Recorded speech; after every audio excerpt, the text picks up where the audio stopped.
네, 오늘도 이제 발빠르게 시장 소식 전해드릴 거고요. 투자자분들이 쉽게 찾을 수 없는 섹터와 종목에 대한 자료들도 텔레그램 방에서 열심히 찾아봤습니다. 투자타임이 준비된 키워드로 함께 보시죠. 네, 주가 올리고, 네, 제목에 힌트가 있습니다.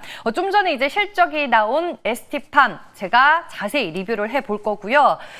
따라가자가 두 번째 키워드입니다. 어제부터 섹터 한 종목의 실적이 잘 나오면 관련주들이 일제히 따라가는 흐름이 연출이 되고 있습니다. 오늘은 어떤 섹터의 어떤 종목 얘기인지 잠시 후에 확인해 보시길 바라겠고요. 마지막으로 알짜 자회사 덕에 지금 누릴 수 있는 게 부각이 되고 있는 한 종목을 얘기해 드리겠습니다. 이 종목은 제가 예전에 4월에도 한번 언급을 드렸었는데 그때 동안 주가가 또 얼마나 올랐는지 여러분들 차트를 통해 확인해 보시길 바랍니다. 함께 보시죠. 네, ST팜 얘기 먼저 해보겠습니다. 앞서 이제 김정현 아나운서가 언급했다시피 이번 2분기 실적 잘 나왔습니다. 매출액은 시장 예상치가 665억 원이었는데 682억 원으로 나왔고요. 영업이익은 시장 예상치가 66억 원이었는데 128억 원으로 컨센 대비 상당히 잘 나왔습니다. 여기에 이제 OPM, 영업이익률은 18.7% 증가한 것으로 확인이 되고 있습니다. 이는 전년 대비 6.7%가량 증가한 수치입니다. 실적 공시가 나온 이후로 바로 콩콜 자료가 텔레그램 방에 막 올라오더라고요. 같이 보도록 할게요. 네, 올리고 및 스몰 말리큘러 CDMO 상업화 프로젝트 매출을 중심으로 지금 크게 증가한 것이 확인이 되고 있습니다. 여기에서 스몰 말리큘러는 저분자 의약품을 얘기하는데요. 분자량이 작고 몸속에서 쉽게 흡수가 돼 알약으로 많이 쓰입니다. 지금 정제, 정밀 가공 기술이 고도화되면서 고수익 사업화가 이제 가능해지면서 이쪽으로 고마진 제품들이 나오고 있다라고 이해를 하시면 됩니다. 여기에 바로 또 적혀 있죠. 지금 수익성이 높은 고마진 제품 위주로 출하가 됐다라는 게 확인이 되고 있고 올리고 사업 본격 진출 이후 두 번째로 높은 분기 영업이익률을 ST팜이 이번 2분기에 달성을 하게 됐습니다. 추가 내용 더 보도록 할게요. 네, 이건 앞서서 언급이 됐었던 내용들이 다시 한번 적혀져 있습니다. OPM, 그러니까 영업이익률이 크게 상승한 덕은 올리고와 스몰 말리큘러 사업부 덕이고 올리고 사업부 같은 경우에는 단가 협상을 4분기에 마무리하기 때문에 실질적으로 4분기가 성수기인데 이렇게 되면은 올해 하반기는 더 좋을 수 있다라는 게 확인이 되고 있고요. 여기에 이제 2026년 성장을 더 기대할 수 있는 상황이기도 합니다. 영업이익 말씀드렸다시피 고마진 영역의 비중이 크게 높아지면서 마진율이 좋아진 것으로 확인이 되고 있고요. 수주도 역시나 좋습니다. 최근 꾸준하게 견조하게 증가하는 움직임 포착이 되고 있고요. 이외에도 추가적인 모멘텀이 기다리고 있습니다. 8월과 10월에 각각 관련된 모멘텀까지 대기하고 있다는 점 콩콜에서 나온 내용입니다. 여러분들 참고하시길 바랍니다. 네, 실적 발표와 함께 주가 순간적으로 8% 넘게 올랐습니다. 하지만 그 이후로는 상승폭이 다소 좀 아쉽네요. 힘이 약해지면서 현재는 2%대 오름세만을 유지를 하고 있는데 최근에 그래도 주가가 좀 꾸준하게 견조하게 반등하는 움직임이 포착이 됐었고 모르겠어요. 오늘 콩콜에서 나온 얘기로 봤었을 때는 뭐 이번 2분기뿐만 아니라 하반기까지도 좋을 것으로 보이는데 오늘뿐만 아니라 추가적으로 연속성 있게 ST팜의 주가 상승이 이어질지 이 부분이 중요한 포인트가 될 것 같습니다. 다음 두 번째 내용 함께 보시죠. 네, 오늘 S&T 에너지가 급등을 하면서 한택, BHI 등 결이 비슷한 종목들이 따라가는 흐름이 나와주고 있습니다. 그래서 한택에 대해서 다시 한번 여러분들과 공부를 해보겠습니다. 한택은 잘 아시다시피 올해 코스닥 시장에 상장이 된 화공기기 전문 제조업체입니다. 여기에서 이제 화공기기는 화공정에 사용이 되는 전문 산업 설비를 말하는데 예를 들어서 열 교환기, 리액터, 압력 용기, 저장 탱크 등이 여기에 해당이 됩니다. 기사 내용을 보면 한택은 올해 상반기에만 LNG 프로젝트를 제외하고도 900억 원 규모의 신규 수주를 확보했습니다. 이는 2022년 이후 최고치로 하반기에 추가 수주 가능성까지 열려 있어서 지금 2022년 수주 기록을 경신할 가능성이 상당히 높아졌습니다. 그리고 잘 아시다시피 지금 LNG 관련 발주가 지연이 되고 있는 상황인데 하반기에 미국 알래스카 LNG 프로젝트 수주까지 따낸다. 그럼 추가 성장까지 기대를 해볼 수 있습니다. 앞서 말씀드렸다시피 한택은 열 교환기, 반응기 등의 특수 재질 기반의 화공기기에서 이제 강점을 가지고 있고요. 해외 매출 비중이 61% 정도 차지를 하고 있는데 전 세계 점유율 1위를 차지하고 있는 미국 백태리 주요 파트너사이기도 합니다. 이처럼 글로벌 플랜트 업체를 주요 고객사로 두고 있고 올해 전체 수주의 70%가량이 미국 물량인 것으로 추정이 되고 있습니다. 지난 3월에 코스닥 시장에 상장이 된 종목이죠. 회사 측에서 그 당시에 올해 제시했었던 가이던스가 매출 1,800억 원, 영업이익이 200억 원대인데 올해 이제 하반기에 LNG 수주까지 더해지면은 가이던스 초과 달성도 가능해 보인다라는 게 지금 시장의 분위기인 것 같습니다. 오늘 분봉 차트를 통해 보시면요. 장중의 주가 변동성은 좀 있었습니다. 마이너스 2%대 하락으로 시작을 했다가 또 장중에는 보시는 것처럼 장 초반에 무려 14% 넘게 급등하기도 했었고요. 오후장 들어서는 지금 꾸준하게 두 자릿수의 상승률 10%대 오름세를 유지하고 있습니다. 39,500원을 지나가고 있고요. 결국에는 한택도 수주 그리고 연결되는 실적이 어떻게 숫자를 보여주는지에 따라 올해 주가 방향성이 달려있다라고 볼 수 있겠습니다. 마지막 내용 함께 보시죠. 네, 오늘 이제 테리니 아빠 방에서 일본 공작기계 관련주들이 상승을 하고 있고 관련주로 디엔 오토모티브가 이제 언급이 돼서 제가 또 추적을 시작을 했습니다. 일본 공작기계 기업과 디엔 오토모티브 어떤 연관성이 있냐 제가 한번 찾아드리도록 하겠습니다. 예전에 나온 기사를 좀 소환을 해야 되는데 보시죠. 연관성의 핵심은 디엔 오토모티브의 자회사 디엔 솔루션즈에 있습니다. 2022년에 두산 공작기계에서 분리가 된 공작기계 전문기업 디엔 솔루션즈를 디엔 오토모티브가 인수를 하면서 자회사로 두게 됐고요. 디엔 솔루션즈는 글로벌 점유율 기준으로 공작기계 업계 3위권이고 일본의 야마자키 마작, 오쿠마, 마키노 등의 일본 공작기계 업체들과 경쟁을 하고 있는 상황입니다. 예전에 제가 4월에 디엔 오토모티브라는 기업을 디엔 솔루션즈의 상장 모멘텀으로 언급을 했었는데 역시나 저만 또 기억을 하는 거겠죠. 그래서 다시 지난 4월의 내용을 전해드리겠습니다. 미국의 행동주의 펀드 블루오카 캐피탈이 국내 1호 행동주의로 점찍고 관련 기업 분석 보고서를 발간한 곳이 바로 이 디엔 오토모티브입니다.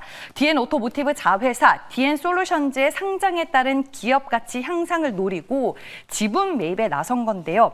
그 당시 블루오카 케미칼은 디엔 솔루션즈가 IPO를 통한 상장 준비를 하고 있는데 디엔 솔루션즈가 상장을 하게 되면 기업 가치가 디엔 오토모티브의 시가총액 5배 이르는 5조에서 6조 원대가 될 것이다라는 분석을 내놓기도 했습니다. 그래서 그 당시에 제가 5월에 디엔 솔루션즈 상장이 준비가 되고 있다 이런 말씀을 드렸는데 4월 말에 글로벌 불확실성으로 인해서 IPO가 중단이 되기는 했습니다. 하지만 현재 회사 측에 따르면 상장 준비는 계속 되고 있는 것 같더라고요. 시장 환경과 회사의 성장 계획을 면밀히 검토를 해서 적절한 시점에 다시 도전할 계획이라고 합니다. 일단은 디엔 솔루션즈를 자회사로 두고 있는 디엔 오토모티브가 그 덕을 톡톡히 누리고 있는데요. 주가 흐름 함께 보시죠.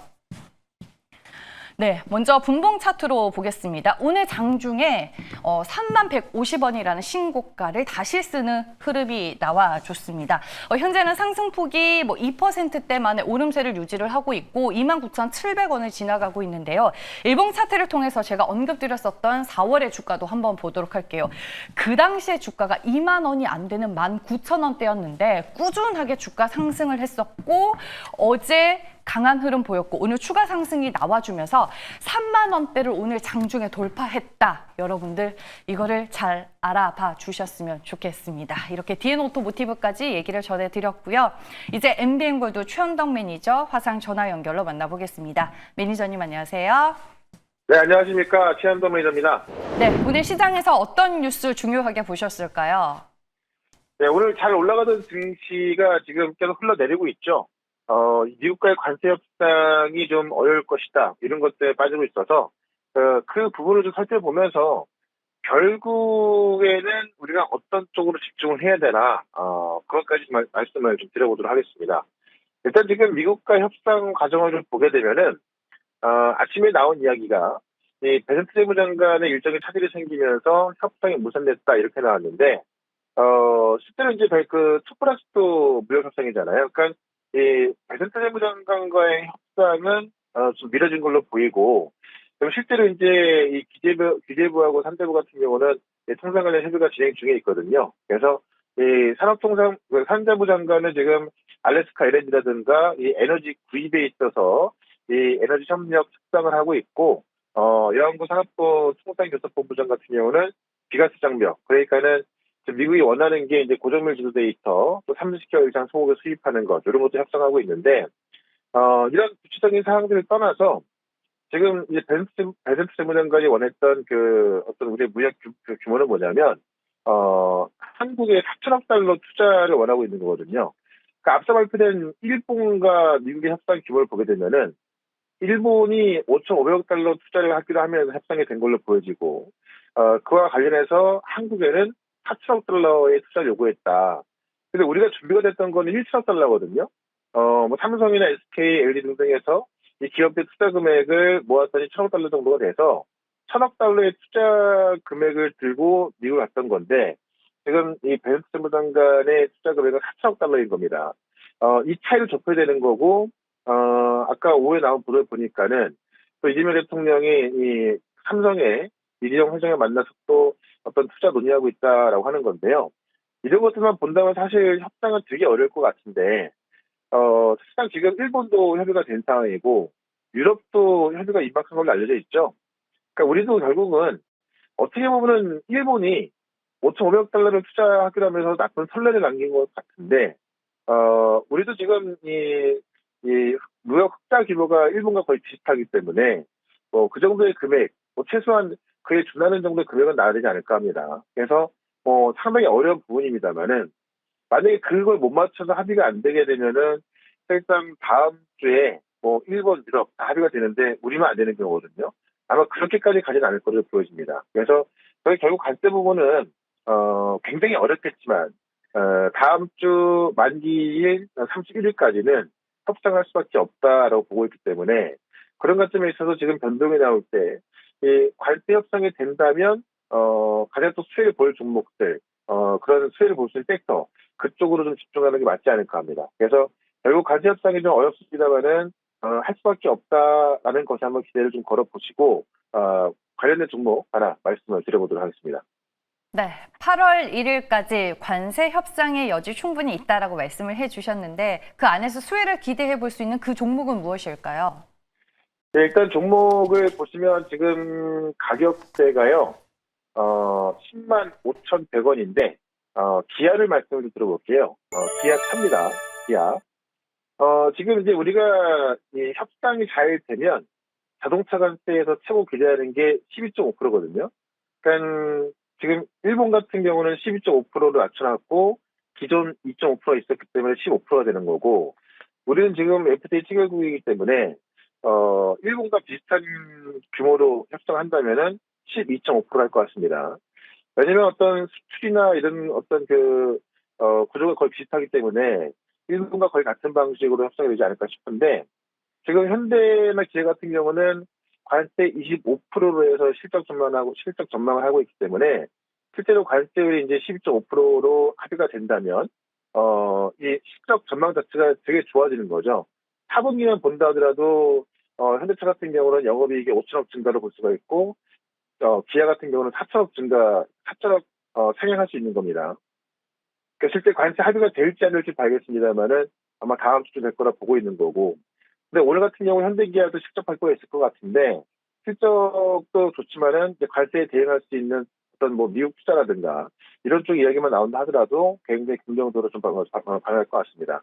어쨌든 관세가 합의된다면은 사실 이 기아나 현대 같은 경우는 대표적인 고배당 주기도 하고 또 저퍼 주기도 하거든요.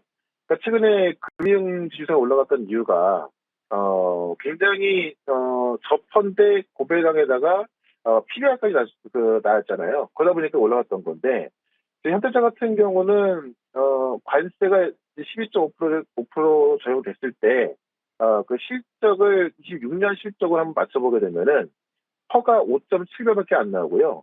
기아 같은 경우는 5.2배밖에 안 나옵니다. 그러니까 상당히 어떤 그 저평가돼 있다라고 좀 보시면 될 것 같고, 근데 관세를 합의하게 되면은 그 성장성에 대해 높은 점수를 줄 수밖에 없겠죠. 특히나 배당 수익률 보게 되면은 현대차 같은 경우 5.4가 나오고요. 기아 같은 경우는 6.1 나옵니다. 그러니까는 현대와 기아가 있을 때 기아가 퍼도 더 낮고 배당은 더 많이 주는 그런 기업이 되기 때문에 현대차보다는 기아가 좀 더 유리하지 않을까 합니다. 어쨌든 지금 자동차 관세를 제외하고는 지금 내수라든가 또 미국 시장 점유율, 뭐 주주 환원 이런 거를 봤을 때 관세 합의만 잘 되면 어떻게 보면 하반기를 주도할 수 있는 게 이제 현대, 기아 같은 자동차 업종이 될 수 있기 때문에 그 자동차 업종 중에서도 저퍼주이자 배당을 또 가장 많이 주는 그 기아를 한번 선택해서 한번 대응해보자 이렇게 말씀을 좀 들어보겠고, 목표가는 12만 5천 원까지 말씀을 드리고요. 손절가는 9만 8천 원으로 대응을 해보도록 하겠습니다. 네, 알겠습니다. 오늘 시장 변동성 속에서도 하나 에어로스페이스의 주가 상당히 견조합니다. 지난 7월 9일에 소개를 해주셨던 걸로 기억을 하는데 오늘 종목 리뷰 부탁드릴게요. 네, 하나 에어로스페이스는 지금 뭐 유럽 쪽도 그렇고 뭐 중동, 뭐 사우디 수출을 또 하게 되면서 실적에 대한 기대감도 있고요. 다음 주 실적 발표를 앞두고 실적 기대감까지 있는데, 오늘 나온 소식 보게 되면은 또 루마니아 국방부에서 지금 독일과 스웨덴의 이 전차를 가지고요.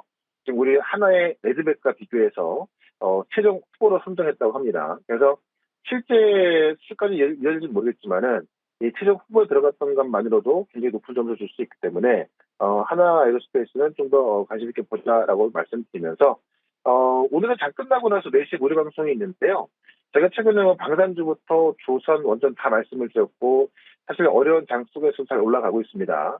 오늘은 관세 관련해가지고 정말 중요한 시점이 왔는데요.